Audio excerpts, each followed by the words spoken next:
Welcome back to Positive Thinking 101. This is our sixth class over the summer. I apologize about last week. Last week we Shabbat Sabbat Tammuz. We have another one, Bezrat Hashem. We'll have another, I think Tisha B'Av's on Tuesday also. So we might miss, so Wednesday? Oh, it could be. Yeah. That's right. Anyway, okay, fine. So class number 6. Let's just do a quick review. We've spoken a little bit about the power of speech, the power of thought. We spoke a little bit about the power of imagination. That was the last time we spoke about this concept of positive thinking, using your imagination. And today we're going to be thinking about thinking good. So let's talk a little bit about thinking good. You know, it's very easy to read the news today and walk away feeling very despondent, hopeless, sad almost. And this is a mistake. And I hope that after today's class, you'll agree with me. Okay? So the first source over there, Genesis chapter 40, I didn't put the whole thing in there because it's a story you're all familiar with. There's two stories in Genesis that I want to discuss. One about Yaakov and Esav, and the other about Yosef. Yaakov and Esav, Jacob and Esau, okay, twin brothers. Okay, same mother, same father, both kids educated pretty much the same way. However, their names tell us a little bit about the unique differences that these two twins actually had. They were not identical twins. They were biological twins. There are actually some fascinating studies that were done on twins. Do you know that when twins are raised together, is anyone a twin here? Any twins? When twins are raised together, they work harder to become different. And therefore, as they get older, they move further and further apart. They actually found this fascinating study where they took twins that were separated at birth, okay, and how they both married women with the same names. They both visited the same exact places for summer vacation. They were more alike when they were separated than when they were together. But Yaakov and Esav are twins, and they're very different. Their names tell us so much about who they are. Esav comes from the words asui, right? To be what? That's right. He was someone who was hairy. Okay, he was tapped into more of his Sephardic genes. Okay, and it said he was born with all of his teeth. Okay, he was a complete, full man. Okay, the guy had everything that you could possibly imagine, every gift. He was articulate, he was intelligent, strategically he was brilliant, he was a ladies' man, you know, he was someone that inspired all the men, okay, the soldiers, people came to him. He had everything going from wealthy, powerful, intelligent. The guy had it all. He was Esav. Had everything from the beginning until the end. Everything you could possibly want, he had. Yaakov comes from the word ekev. Ekev means the heel. The heel is the lowest part of the human body.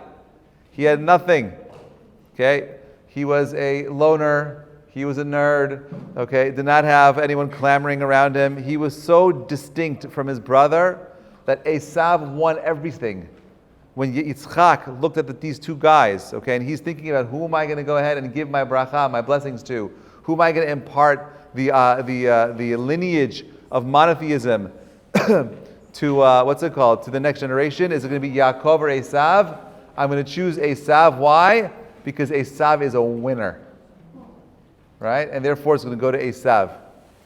We know that's not the case. We know that Yaakov ends up choosing to be a different person than Esav. What was the day that changed Esav's life forever?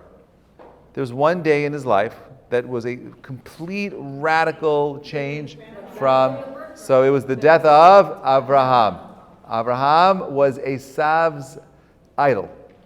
He loved Abraham. I love my grandpa. He loved his grandfather. Why? He loved him because he was a philosopher. Abraham was brilliant. He loved Esav because he was a warrior. He went out to war. He fought. He was someone who was, who inspired masses. He was someone that was just so beloved. He was the Ish Chesed, a man of kindness. Yitzchak was Gvura, was justice. And so he fell in love with his grandpa. And he was struggling with the following thing. How is it possible that my grandpa, who was so brilliant, so amazing, so intelligent, so loving, so caring, so giving, how is it that that person ends up dying? It's not fair. It's not fair that someone so amazing like my grandfather should be taken away from this planet. Must be, there is no justice and there is no God. It's not fair. Because if it's fair, then a guy like that should never be taken away from anybody. And therefore, Esav makes a calculated decision that I see a world that is tangible. Something that is intangible does not exist. And therefore, I reject this notion of there being an afterlife. It's only Olam Hazeh that matters. And he was blinded by everything that he had. Because everything that he had was super tangible. There is no afterlife. And that's the day where he walks away. He does his Avodah Zarah that day, Shvichat Damim, Gilui Arayot, all three of the cardinal sins he commits on that day. Okay? Great. Yaakov is different. They say Yaakov has an ayin tov, a good eye. What is that good eye? That good eye is a desire to have hope, to trust, patience, the idea that I need to work through issues, that things in life are never perfect, that there are hardships that we're all going to go through, and that's okay. In the womb, it says, Ushne goyim bibitnech, there are two nations in your womb. Why does it say that? It's a weird thing, two nations in your womb. They're the same children, right? Same mother, same father. Why are there two nations in the womb? Two different philosophies that will diverge from these two different children. Two different children that will come out with two different ways of looking at the world. To be a descendant of Yaakov means having an ayin tov. To be a descendant of Esav is an ayin ra, bad eye. An ayin tov means that I am going to work on seeing the best in all things. All possible situations, all scenarios, all things are good ultimately. That was Yaakov's approach. It required emunah, it required bitachon, required all the things necessary to allow Yaakov to evolve into the man that he became later in life. It's interesting, if you look at the Pesukim in Bereshit, it talks about Sodom. Sodom, it says, was like the garden of God. Beautiful. Had everything there. Lush. You think of it now, you just think of the Dead Sea. It's all destroyed. But that's not the way the Torah describes it. The Torah describes Sodom as a place that was green and lush. The land was fertile and had everything you could possibly imagine. And as a result of them having everything, they created ridiculous laws that said, you know what? No charity in our country, in our cities. No chesed. Outlawed it. Illegal. Okay? Why? Because when you have a world of abundance, right? How can you justify having someone who's poor? How can you justify having someone who's unable to survive? That person doesn't deserve to survive. If you have everything and you can't figure it out, you're a loser, finish him off. Right? This is the beginning of the end of most civilizations. When civilizations become super rich, super powerful, they have everything literally handed to them, that, my friends, is the beginning of the end. Why? Because they're lacking hakarat tov, they're lacking humility, they're lacking ayin tov, they're lacking the ability to understand that everything that we have is a gift. It's a choice, it's a mindset. What was the day that God came down and said, I'm going to take vengeance on Sodom? What happened on that day? Lot's daughter was tortured to death. Why? There was a poor man in Sodom who didn't have food. She came out every single day and she fed him. Months go by, they're like, this guy should have been dead. They found her giving him food, punishable by death. Death penalty for giving poor to the needy. Giving money to the needy, right? Punishable by death. What was her punishment? They stripped her of her clothing publicly. They took honey and poured it all over her body, and they brought out bees and she was stung to death. That was her punishment for feeding a poor person. That was Sodom. Okay? Sodomites. Sodomy comes from the word Sodom. Okay? Complete, utter destruction. Why? Negative thinking. You know what negative thinking is? Negative thinking is, I think that I don't want to see the possible good in somebody else. I don't feel like I have responsibility to help the people around me. I give into the situation that I see in front of me. It's helpless. Hopelessness is part of an evil eye. Esav, the guy that had everything, should be complaining about nothing. He should have found the humility to recognize, I am so blessed. And that feeling should have allowed him to see the greatness of everything that he has. A child that is in its womb with its twin. Let's go through that for a moment. Now, I'm going to say this and I'll explain it. Ready? All things that are living those things come from things that are dead. All matter that is alive comes from things that are not alive. All matter that is living comes from matter that is not living. I'll give you a very simple example. A seed. Is it alive or is it dead? It's dead. There's nothing alive about the seed. You bury the seed. What? I'll tell you. I'm going to get there in a second. Okay? You bury the seed, it rots, and life comes out of it. Let's talk about a baby. Okay? A child, a fetus, okay, has eyes but cannot see, has lungs but does not breathe, has hands, there's no usage for the hands in there. It has a plug from its belly to its mother and has everything that it needs. If you saw a human being like that today, what would you call that person? He's on life support. Right? That's life support. Is he alive? Barely. I'm not saying we should kill the person. I'm not talking about halachically. Now, okay, Bezrat Hashem, one day you're going to be sitting there in the hospital and you'll be giving birth to your own baby. And when you're seeing this miracle of life happen, there's a split second where that baby is born, there's nothing. Not a sound, not a breath. The baby's there, the umbilical cord is cut. I vividly remember seeing this, not once, but 6 times. Okay, baby is there. Okay, it's a baby that is lifeless. The doctor takes the baby and patch right at the end, and the baby's alive. Right? Baby's alive. Okay? Now, from the baby's perspective,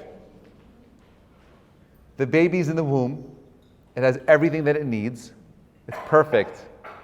Mommy's holding you. Okay? You have all the food that you need. Whatever you want, you got it. You're good. From the baby's perspective, there are tremors happening. There's a portal that opens up. And you see yourself being pulled towards the light, and all you're doing is saying, no, I don't want to go. And you're sucked out, and now you're cold, you're hungry, you're alone. From the baby's perspective, in order for the baby to be born, it had to have died in the world that it was before. It experiences death so that it can experience life. Okay? Esav goes through this experience. Okay, and he's like, oh, wow, I don't want to go. Yaakov sees it, he's like, wow, amazing potential for growth.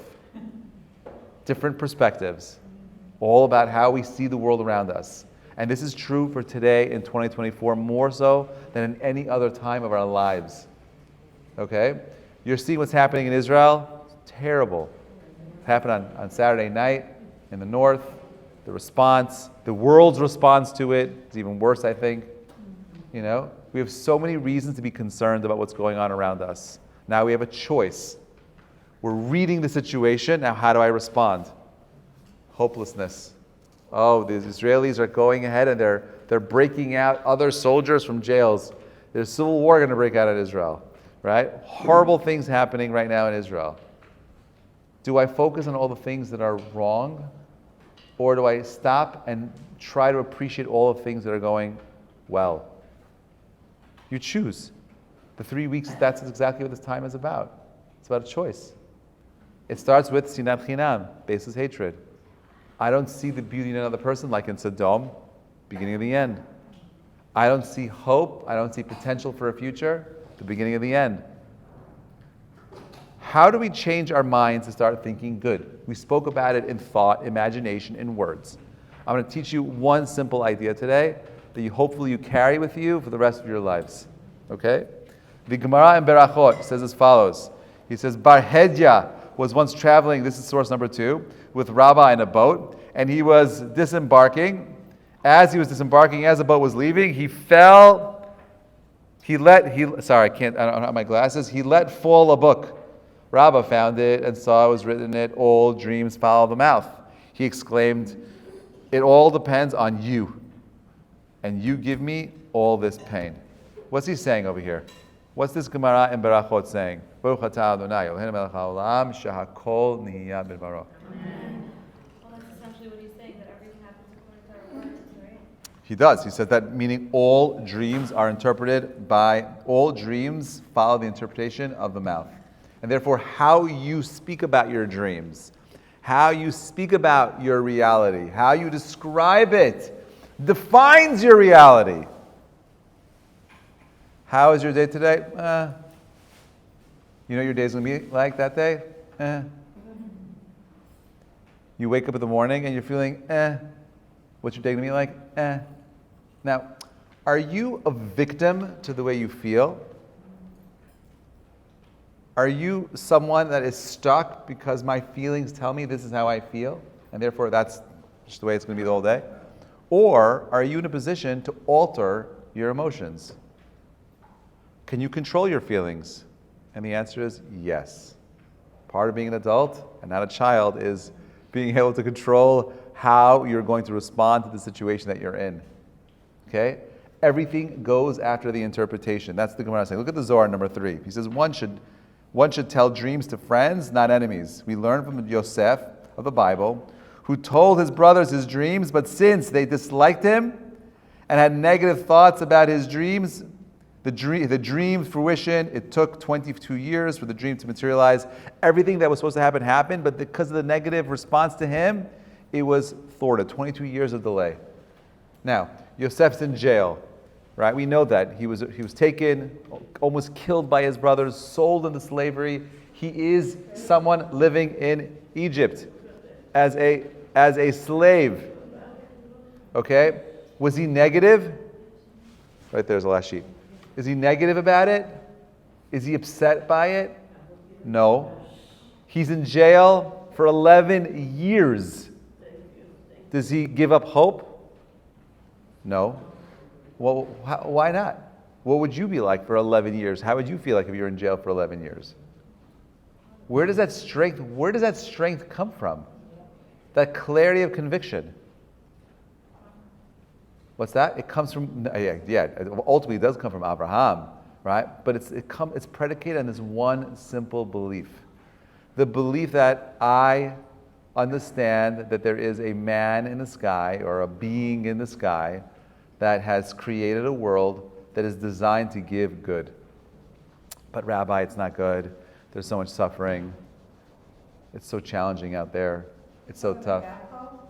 Talking about Yosef and his brothers. Yosef was arrested in jail, okay? And he interprets more dreams in there, okay? He calls it as it is, right? He has every reason to be upset, every reason to give up, every reason to just surrender, but he doesn't, yeah.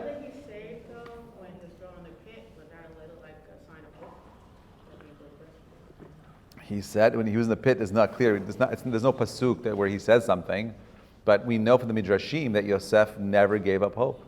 Well, he knew more than that. What? He what? At the end, when he told the baker, the butler, I forgot which one. Yeah. Like, oh, don't forget to tell Paro. That was like alluding to the fact that. That was as bad as it got for him. The worst, the criticism of Yosef is that when he was in jail, he told the butler that, you know what, when you see Paro, mention my name. But that wasn't him giving up hope. He was just trying to expedite things. He knew he was going to get out. He knew it was going to be good. He knew he was innocent. He was going to figure a way out. And that was his punishment, and that delayed his escape. Should he not have told his brothers his dream altogether? So that's a little bit what the Zohar is saying. The Zohar is saying you got to be super careful. Don't share it with people that don't like you. His own brothers. Yeah, but you know what? Okay, let's break down. Metaphorically, you can't even share your views. Was Yaakov, who was Yaakov's brother?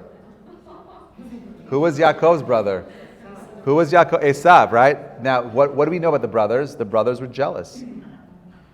There was jealousy, kina. Kina, jealousy takes a person out of this world. They're not thinking straight anymore. They were impulsive, the brothers. Like Esav, it's funny, the brothers in the story of Yaakov, of Yosef, the brothers, the Shvatim, sound to me more like Esav. Impulsive, angry, ready to go to war, jealous. That's all Esav. That's not Yaakov. Yosef was more like Yaakov. So you see that the brothers were lacking in Ayin Tov also. They all did teshuvah, by the way, at the end. They realized they were wrong. But at the time, they were no different. They were like Esav. Impulsive, jealous, angry, hostile, okay, kids. And they have to mature, become something more. Okay, look at the Gemara in Barachot. Once happened, number 4, that Hillel Hazaken, the elder, was returning from a journey, and he heard a great cry in the city. And he said, I'm confident that this does not come from my house. And therefore the Pasuk says of him, this is a quote from, From Tehillim, he shall not be afraid of evil tidings. His heart is steadfast, trusting in the Lord. Lo yir'ah nachon libo boteach ba'Hashem. Okay, so Rabbi said on this pasuk, whenever you expound this pasuk, you could make a second clause explaining the first one, and the first one explaining the second. Meaning, however you read the pasuk, it supports one another. You ready? He will fear no evil. Why? Because his heart is steadfast, trusting in Hashem. You could explain the second clause, that the first, right? That thus, his heart is steadfast because he trusts in the God, and therefore he's not going to be afraid. However way you look at it, there's two things that are there. Number one, he has bitachon. I trust in God, and therefore I'm not afraid. And if I am not afraid, it's because I trust in God. It goes both ways. The first key to overcoming all negative thoughts is trusting in the plan. There's a plan in motion for each of us. Okay, that doesn't mean you can sit there and do nothing. I'm not saying that. That does not mean that you can't be proactive. It just means that I find myself in a situation where I need to choose how I'm going to respond. And therefore, my choice is to always, hopefully, respond positively. I'm going to choose to think positive thoughts, not negative thoughts. I don't want my negative reality, my negative thoughts to interfere with my reality. I want to go ahead and I want to bring all that positivity because I want to manifest that reality into this world. Number 5, the Gemara in Barachot says as follows. Once Rabbi ben Natan sighed, and Rabbi Hamnuna said to him, this man wants to bring suffering on himself, as it is written in Job. For the one thing that I fear has befallen me, but what I dreaded has overtaken me. What's this Gemara talking about?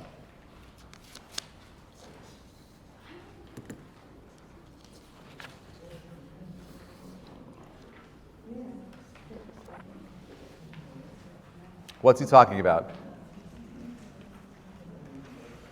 You give up?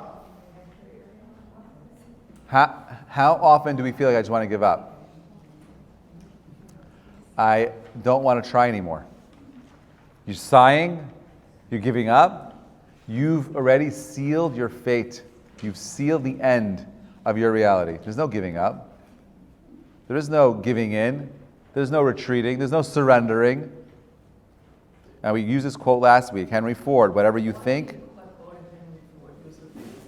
Yeah, he was an anti-Semite, it's true, but even anti-Semites can say, okay, you're like he says at the end, you're right. You're right.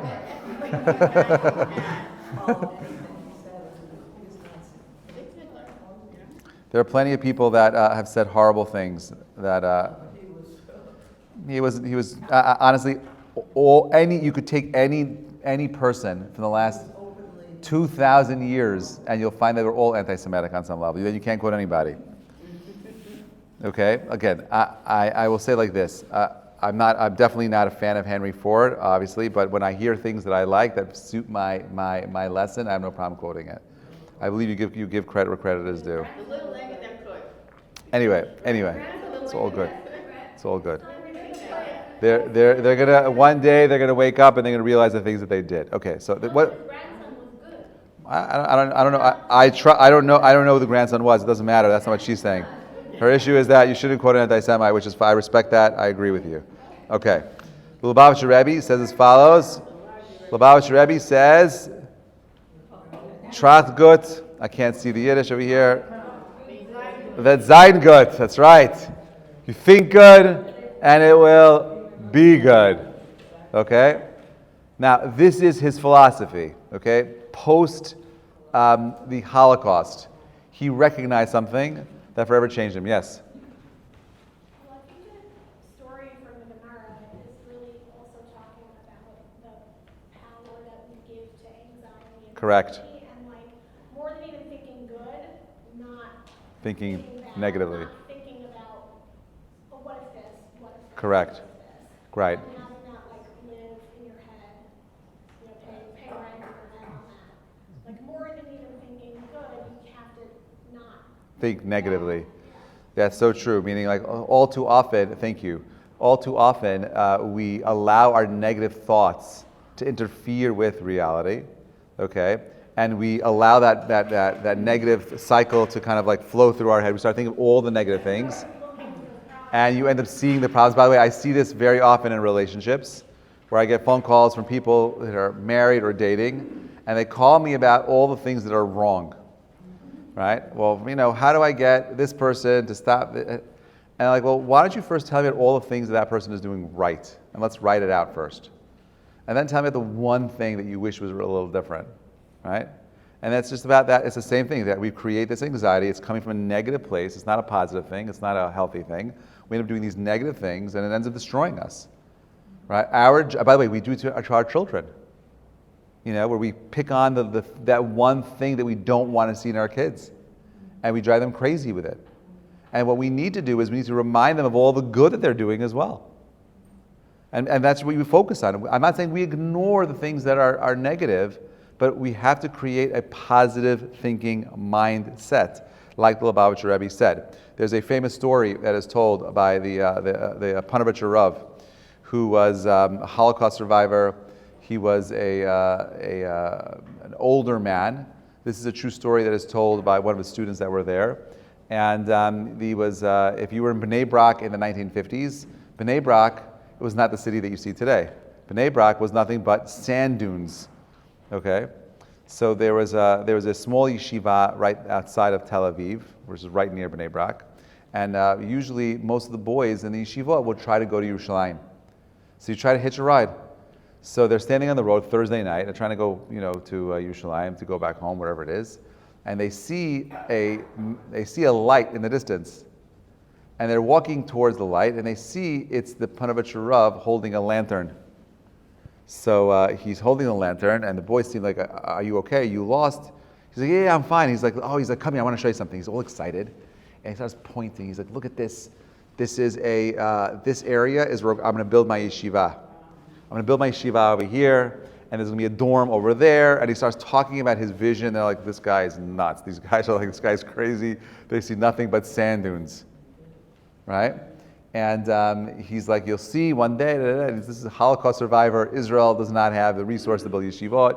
He's 1,500 people over there, 2,000 people over there. No, those numbers are insane." Right? So like, "Oh, okay, Rabbi, good luck." Whatever it is, they get a ride, they go away. Okay, 25 years later, one of these boys makes it, comes back to the yeshiva, and he sees the yeshiva. So he sees the Panovitcher Rav. He says, "Hi." He's like, "Wow." He's like, "The yeshiva is beautiful. Wow." He's like, "Do you remember me?" He's like, "No." He's like, "Remember that night 25 years ago?" He's like, "Yes, you and that other boy, you were trying to get it right. I remember." He's like, "Come, I want to show you." He grabs the guy. He's all excited. Takes him to the dorm, shows him the dorm, shows him the Beit Midrash, and he starts showing him all the things that he imagined 25 years before. He's going through the whole thing. So he brings him back to the office. He's like, "Wow." He's like, "Thank you so much for showing this. This man, this boy, there's a man now, takes out his checkbook, starts writing a check." He's like, "What are you doing?" Panovitcher Rav says, "What are you doing?" He's like, "What do you mean?" He's like, "I'm writing you a check." He's like, "Why?" He's like, "Isn't that why you wanted to show me all these things?" He's like, "No, I don't want your money. If I needed your money, I'd just ask you for money." He's like, "So then why'd you give me the whole tour?" Ready? He said, because I wanted to show you how a broken, bent man who had a dream that he never gave up on, what he could accomplish. I don't want your money. Right? It's positive thinking. Right? It was him saying that I have this dream, belief, and that's why I took you on this tour. I don't need your money. It's not about money. Money's from God. It'll come and go, whatever. If you want to give me a check, go ahead, whatever it is. But I need this for money. I did this because I want to remind you about this idea that when you think good, not only will it be good, but you'll change the world around you. What would the world look like if you didn't have Panorcha Rebbe dreaming of this massive yeshiva, for better or for worse, however you understand the politics of it? The bottom line is, it serves a powerful purpose. You have thousands of kids today that are learning, thousands of kids that have ability to go ahead and have higher learning today because of a Holocaust survivor who had no money, no family, he had nothing. He could have retired at that point. No one would have had any complaints against him. But here's someone who should have given up, who should have been hopeless, and instead created something magnificent. Why? Because he would not allow the negative thinking to get in the way. I'm going to figure out a way of solving. You can't build companies from a negative place. You can't make investments from a place of negativity. All production comes from positive thinking. You can't create, you can't build without positive thinking. Negative thinking, all that does is reinforce the idea that you're stuck and nothing can happen. Everything about the modern world comes from positive thinking. It's up to us to go ahead and try to make that difference. So there are 7 things you can do right now to help yourself live a life of positive thinking. Okay? Just skip to the bottom of that sheet over there where it says mindset shift. Okay? You got to change your mindset. So you got to move your mindset from negative to positive. Okay? That will not only change your mind, but it'll even change the way you interact with the people around you. Okay? You have the power of influencing reality to align with your expectations. That is what God wants of you. God created a world of infinite bounty, infinite ability, infinite potential. And all you have to do is want to tap into it. How? By first thinking that it's going to be good. Number 2, visualizations. Okay? Visualizing your successful outcome. We spoke about this in imagination, right? We're like NBA players, right? Visualizing the techniques, right? Rehearse the success. Keep thinking about how it's going to be good, and it will be good. Gratitude practice. How many of you are saying Moda'ani in the morning with kavanah? How many of you are truly thinking about, I'm really grateful for the fact that I have all the things that I have? What are you doing to go ahead and instill that value into your lives? It's not going to happen on its own.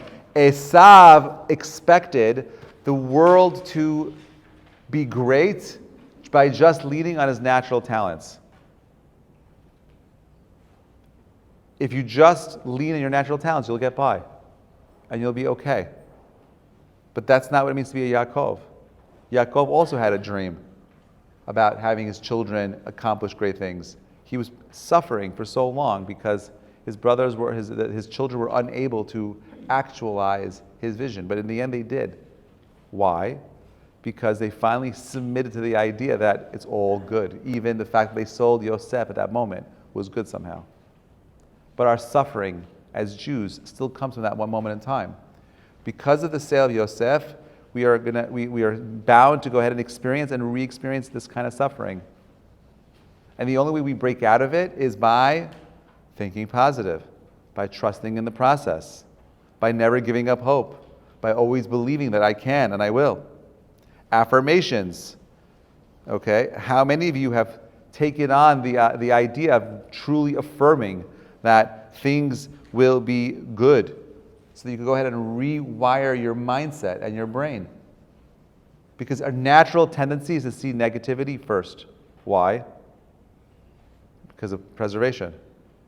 I am naturally going to see the worst possible scenario because the body has an intrinsic desire to ensure that you are safe.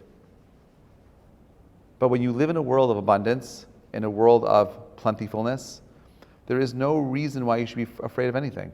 The world is always abundant. We just we don't always see the potential that is laid out within the world itself. And therefore, if you have by the way, we do this in tefillah 3 times a day.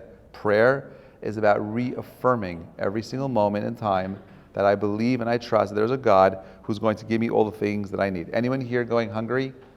Anyone here feel like they're lacking things? It's not perfect, but we have so much to be grateful for. Do we stop and think about all the things that are positive, or do we just focus on the things that are not there?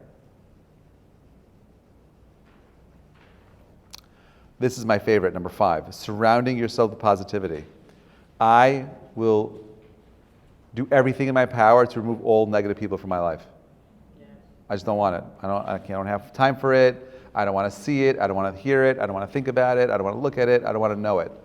This is what we talk about, having a shachen tov, having a chaver tov, the idea of having positive people, not just good people, positive people in our lives is so important. It reaffirms the idea that I want to be this person that is surrounded by positivity. If everyone around me is always negative, it's going to have an impact on you. It's going to rub off on you. No question about it. So you want to go ahead and surround yourself by positive people. Number 6. I don't like mindfulness meditation, because mindfulness meditation is only about the focus of the self. And that is not tefillah. Tefillah is about getting to the self through the lenses of the people around you. This is why every single blessing in the Shemona Esrei, or actually all blessings, are always in the plural. There's no singular. It's not about me. It's about us. We're in it together. So you could use mindfulness as far as I'm concerned as a meditation to allow you to grow, but you do it through the eyes of the other, the needs of the other.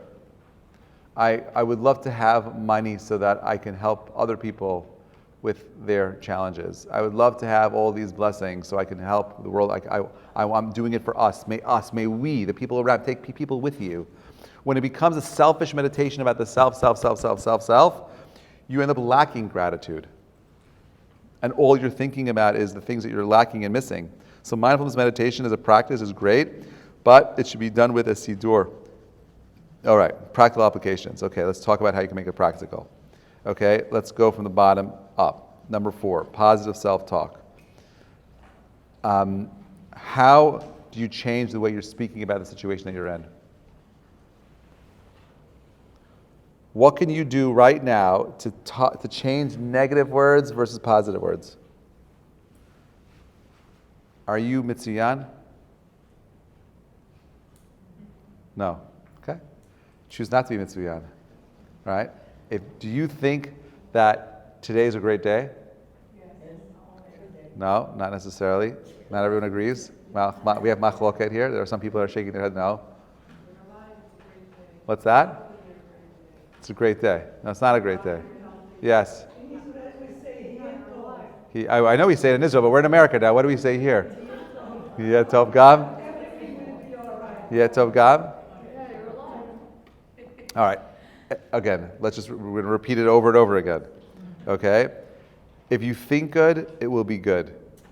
And that means that when you start allowing your mind to take you to that negative, anxious place, all you're doing is creating negativity in a world that wants you to think positive.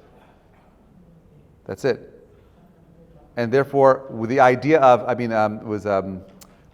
when the Lubavitcher Rebbe was asked about building a hospital in Israel, he said, I don't want you to call it a Beit Cholim. Don't call it, he said, call it a Beit HaChaim. Call it the house of life. What's that? With Scrooge. That's right. You call it also the same idea. He says, I would call it a place of living. Call it a place of living. Don't call it a place of sick people. Why? Because if you're going to say that these people are sick, they're going to stay sick. You talk about a place of health, of life, that's going to change the people's mindset themselves. Right? Change it. Change the mindset from a negative one to a positive one. Start talking positive. Stop talking about all the things that negatively are not going to happen, and start using positive language. Shake your head, but I disagree respectfully. It's just the way it is.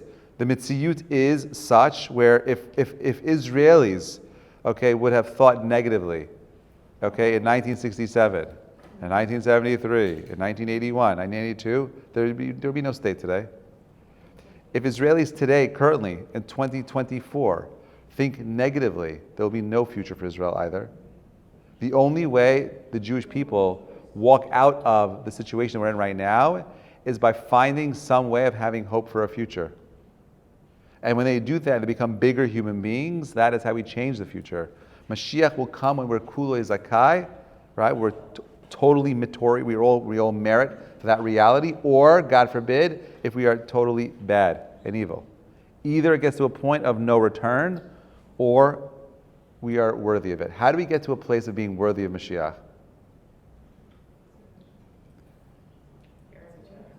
You got it. The number one is you have to have ahavat chinam. You have to have unlimited love for the people around you. Number two is you got to be positive. Number three is you got to hope. Number four is you have to be bitachon. You have to trust in the situation. If you don't have those things, there's no future for tomorrow. What are we fighting for? If there's no possibility for a positive future, then what are we fighting for? Again, we choose how we are going to respond to the situation that we're in. That's the only thing that you have. Esav Yaakov, the stories of the Chumash and Bereshit are all there to tell you this one idea. It's about your choice. How are you going to respond to the situation that you're in? Had the brothers chosen positively to see Yosef, their brother, with Ahavat Chinam, we would not be in Galut right now. That's the Chamim said, we would not be in Galut right now. Had Chava and Adam Harishon chosen to see positively the idea of not eating from that one tree, you and I would not be here right now. The generation of Noach, Cain and Hevel, had Cain seen the beauty of Hevel's offering and not been jealous by it, we would not be here right now. The flood story, Sodom and Gomorrah, Tower of Babel, civilization stories about civilizations that chose negativity over positivity. Right? The Tower of Babel were afraid of a flood, afraid of it being scattered. Fear, negativity, boom. Self-destruction. The generation of Noah and the flood, concerned about what? Lust. Are we going to have what we need? Lost forever, destroyed by the water. Right? Sodom and Gomorrah, same thing. The brothers, same thing. The Jews in Egypt, leaving Egypt, what were they afraid about? Not enough. It's not going to be good. Negativity. Let's go back to the land of Israel. Destruction. 40 years after the desert, right? At the end, still negativity. More destruction. Lack of faith, lack of trust. Why? They've inherited a negative mindset. The people that have done the most things for humanity and society were always had one thing in common: positive mindsets. And therefore, if you're not working on the positive self-talk, positive visualization, gratitude, daily affirmations, you will be lost to a world of negativity and suffering. Unnecessary. Suffering isn't necessarily a bad thing, right? The challenge is a good thing, but it's all about how you respond to it. So I'm going to subscribe to this philosophy of thinking good and it will be good. We say it very simply. Gam zu letova. Everything happens for the good. Do you believe it? Or do you just think it? If you believe Gam zu letova is true, then how do you allow your negative thoughts to get in the way of how you're interpreting your situation? This is the month of we're almost in the month of Av. Okay? We are about 13 or 14 days away from Tisha B'Av. Okay? The saddest day on the Jewish calendar. The saddest day of the calendar started because of what? A bunch of Jews came out into the land of Israel and they slandered the land. They spoke negatively about the land, negatively about our ability to conquer the land, and that became their reality. The spies? Yeah. The spies came back, slandered the land, convinced the people about negativity, okay? And that was the beginning of the end. Question, yeah. Didn't we have, in terms of the women, like there was Rashi last week, I think, or the before, like Yeah. women Yes. were the ones who did remain positive. Correct. The women did remain positive back then. No, I was just joking. Yes, we've spoken about this here before. The women were never, because it's slavchad. So is it easier for us then? No, I think it's more difficult. It's difficult. I would say it's difficult. Meaning, remember that when the Chachamim talk about a trait, we're never talking about a trait that was just natural to them. We're talking about a trait that they developed. They developed a trait of longing for the land of Israel. And throughout the whole entire story, from the Exodus, when the Jews left Egypt, from Matan Torah, until the very end of the 40 years, the women were not involved in not one of the negative things that happened in the Yetziat Mitzrayim story. To the point where they were the ones that were holding the Jewish people, right, on a thread from completely being obliterated. We say b'schut Hashem tzidkaniyot, and the schut and the merit of the holy, righteous women, the Jewish people have always been saved. From the time of Chava up until Matan Torah, right, women had to do teshuvah, the same teshuvah that men did. Women today, okay, like they did back then, have the ability of overcoming all those things, much more so than men do. Women have an easier time growing spiritually because of that positive mindset. And today, in 2024, most women, okay, I'm generalizing, have adapted a male or a masculine mindset. And they've lost touch with their femininity. And therefore, you have a whole entire planet which is searching for femininity to bring balance to that world. Now, it's so bad today, because they're trying to rediscover femininity, that we've lost masculinity. Right? We've completely lost masculinity, so there's no balance anymore. We've completely lost everything. Right? And all we're trying to do is try to find that balance, that center place. The center place is a place of never giving up hope, always believing in the positive, and doing everything you and I can to make that positive reality our reality. I'm not just saying wish it to be good and it'll be good. I'm saying wish it to be good and then proactively go on working and making sure that it is good. But it starts here. It starts with the words that you use. It's one story throughout the whole of the Bible. It's not just a book of laws. It's a book that's trying to impart this one idea, that you take responsibility for the world that you are in. You are more responsible for your reality than you think. And if you and I could go ahead and work on becoming individuals as a community that say, you know what, I'm not going to allow negative things to get in the way. I'm going to only focus on positive thinking, and then I'm going to be proactively working on making it better. We will see positive changes. The Gemara in Sanhedrin, I'll end with this, says, and I'll take questions. The Gemara in Sanhedrin says as follows. Ready? The two things that will save us from the birth pains of Mashiach are Talmud Torah and Gimel Chasadim. Okay, great. Talmud Torah is what? Is the idea that I have laws that are there to help me become a moral human being. Okay? I work on morally becoming a greater human being. I get that. That's spiritual. But why is chesed right there with it? Can you do chesed from a negative place? No. It doesn't work. Chesed is all about having and not only seeing the good in other people, but believing in the good. By being positive. That's how Avraham Avinu changed the world. You are maminim and bnei maminim. You come from a people of believers. What was that belief? Not just trusting in God. Lo yira nachon libo boteach ba'Hashem. The person that has no fear is the person that believes and trusts in God. That's what we believe in. A God that creates a world of positivity. Now, how are you going to join Him in making the world a better, greater place? That's the only way I see ourselves pulling ourselves out of the challenging circumstances around us. But more importantly, for your own personal lives will be 1,000 times better and greater if you just focus on that which is good. It's the only way to grow. You cannot grow and build from a place of negativity. It only comes from a place of positivity. And we will end with think good, and Bezrat Hashem, it will be good. Bezrat Hashem will continue the conversation next week. Any questions or comments?